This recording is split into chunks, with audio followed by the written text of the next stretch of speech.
Hey guys, it is hot. I know I say that a lot, I'm probably complaining, right? But I just wanted to come on for a minute and let y'all know. But before we get started, just remember these are my opinions, my thoughts, right? My free speech, I'm entitled to it. So take it as a grain of salt. It's just my opinions, my thoughts. Y'all's comments, of course, y'all's alone, not to reflect the channel. We do our research together, guys. We are a big-hearted little family. Trigger warning times 100 million in this case, in all cases. We have to make sure we cover our own bouquets.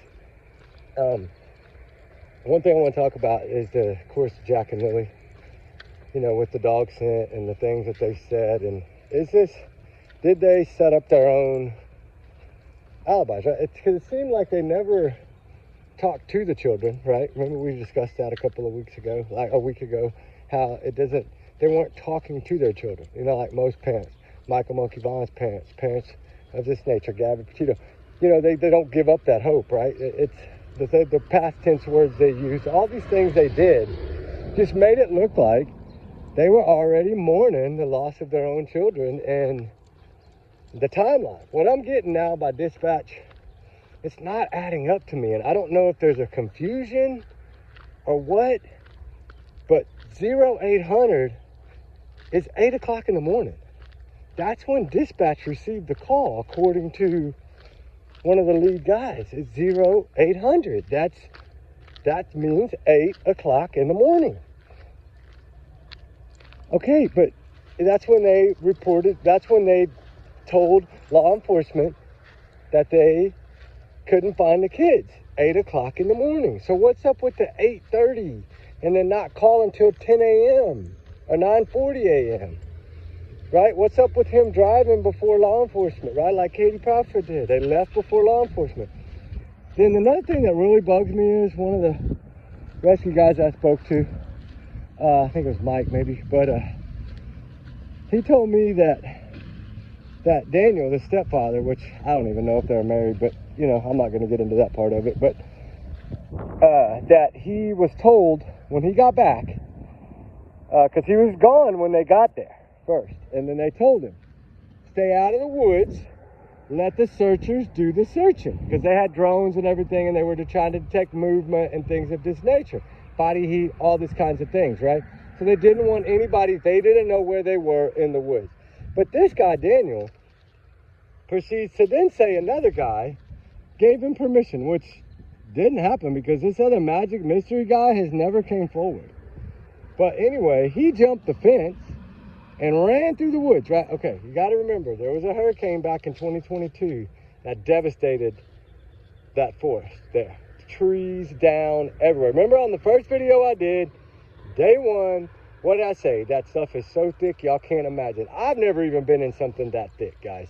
That's how thick it was. And I've been in areas where I had to crawl, right? Thorns ripping me apart. It's not like that. These trees were down. It's a danger. It had been raining. It's wet, it's nasty, and he takes off over the fence and runs off into the woods, right?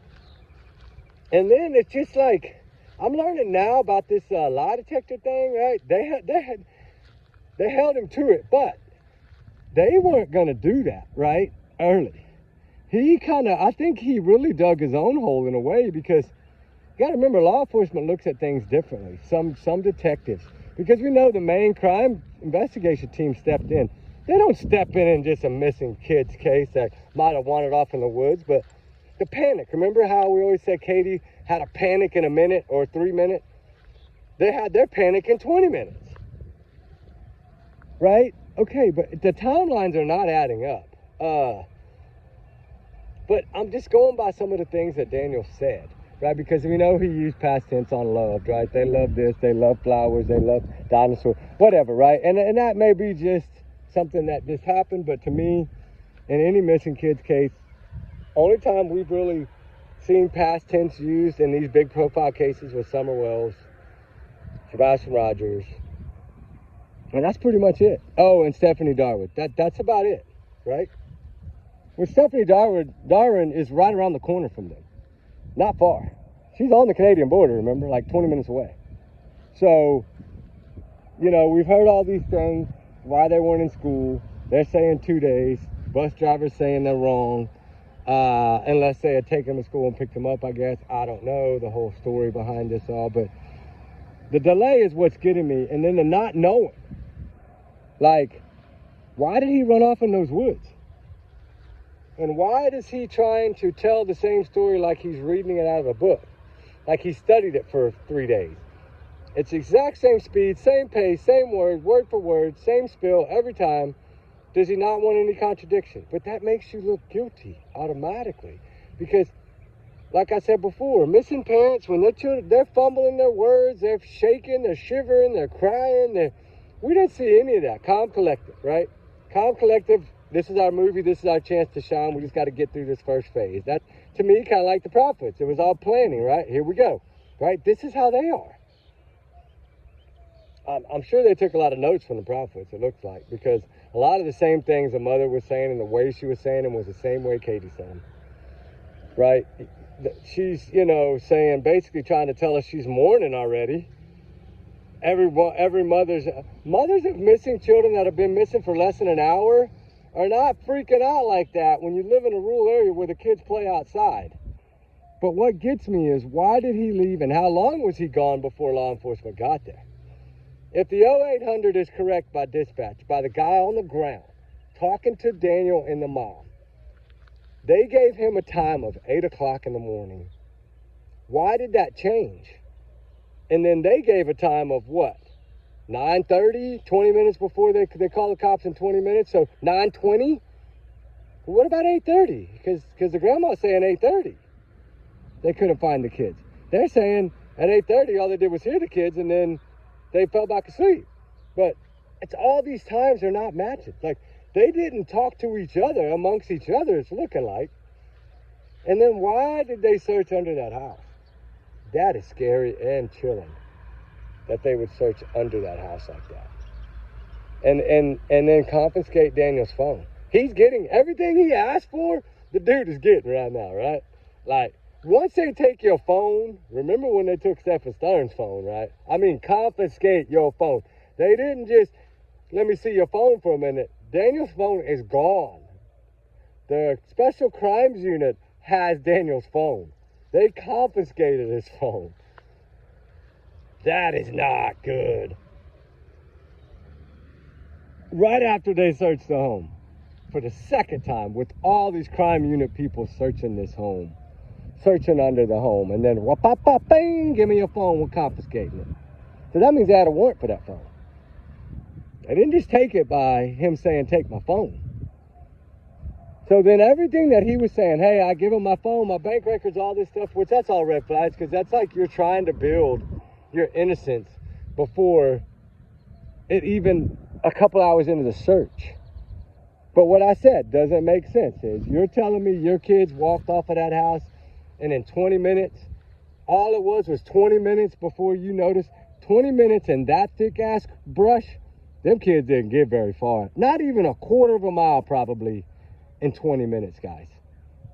So how is he running through these woods when professional trained search and rescue dogs and people are getting hurt, falling down, slipping and sliding?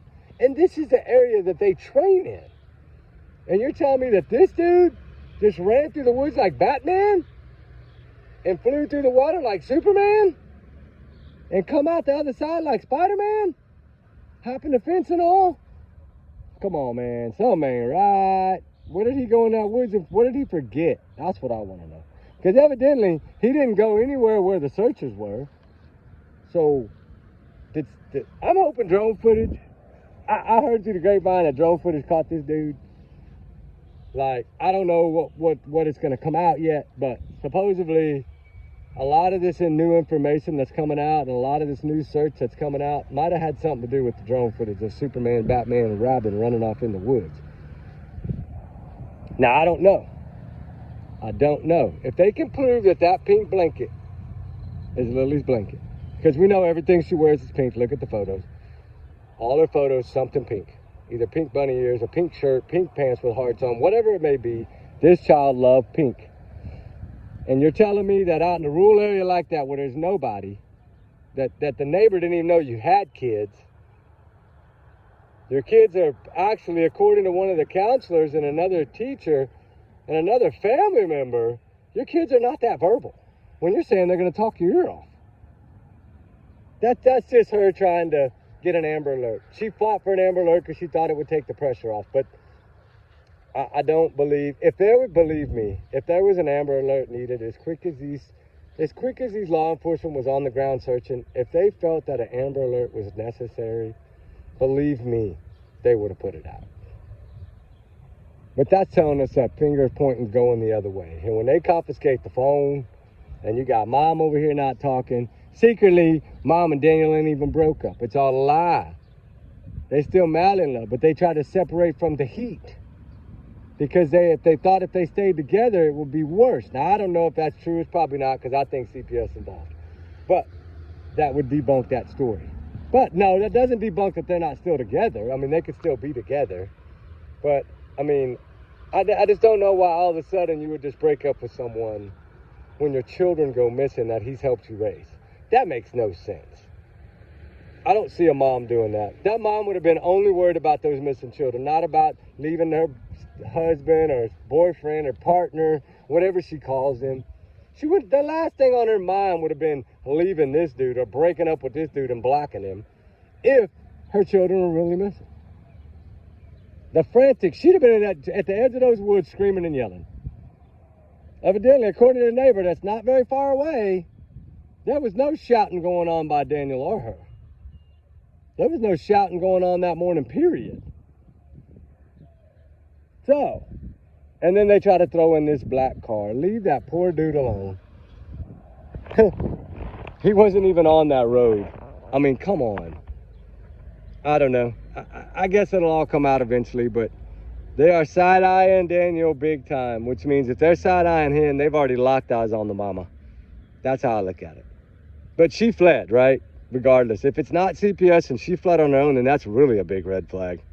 She better hope the CPS told her to get out of that home, because if not, and she left really free will on her own with her kids in those woods, supposedly, oh my God, yeah.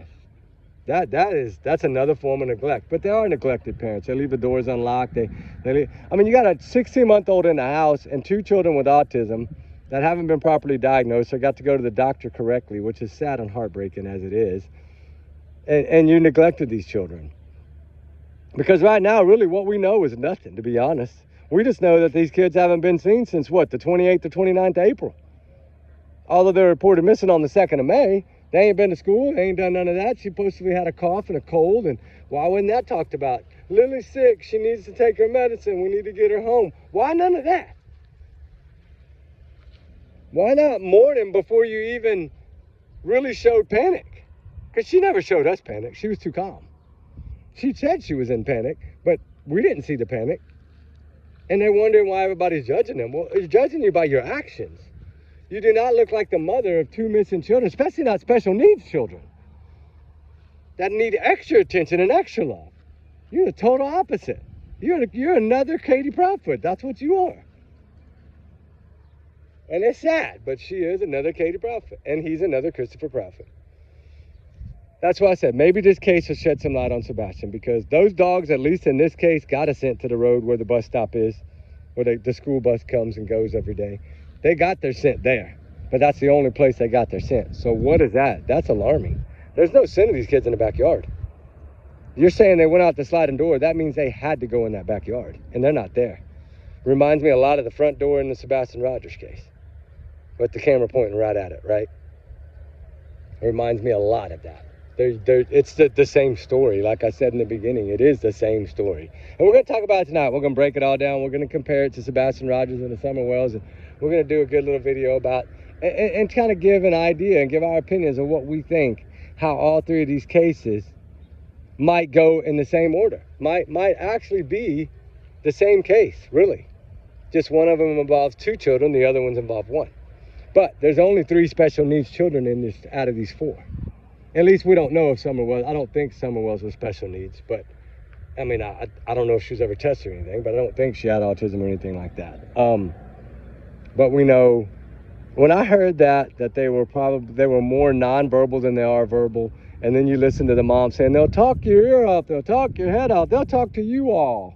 Like, but then everybody's saying that in your whole community, which is not very big, but your community saying the kids didn't talk very much. It just, that Lily just kind of had a high-pitched squeal, and that Jack was pretty much with this pester you, pulling on you, throwing things at you till you looked at him. So that's not talking too much. But they tried to make it look like these kids would have left with someone. But, you know, people are smarter than that. When you live in that rural of an area and a car might not pass your street but every 10 days or every once a month or something of that nature, we're not looking at an abduction, and I think that's why law enforcement didn't put out an Amber Alert. They got more, and they got the phone, so now they got anything you deleted, anything you tried to remove, they got it. They'll retrieve it all now. These new technology, it don't matter anymore. You're better off just don't have a cell phone if you want to be a criminal. Because you're not getting away with anything anymore, which is amazing and great. It's wonderful news. But where's Jack and Lily? Dang it, where are they? Keep up the fight. We'll talk later, guys. Y'all be good, be safe. We love y'all. All right, be careful. Have a blessed day. Bye-bye.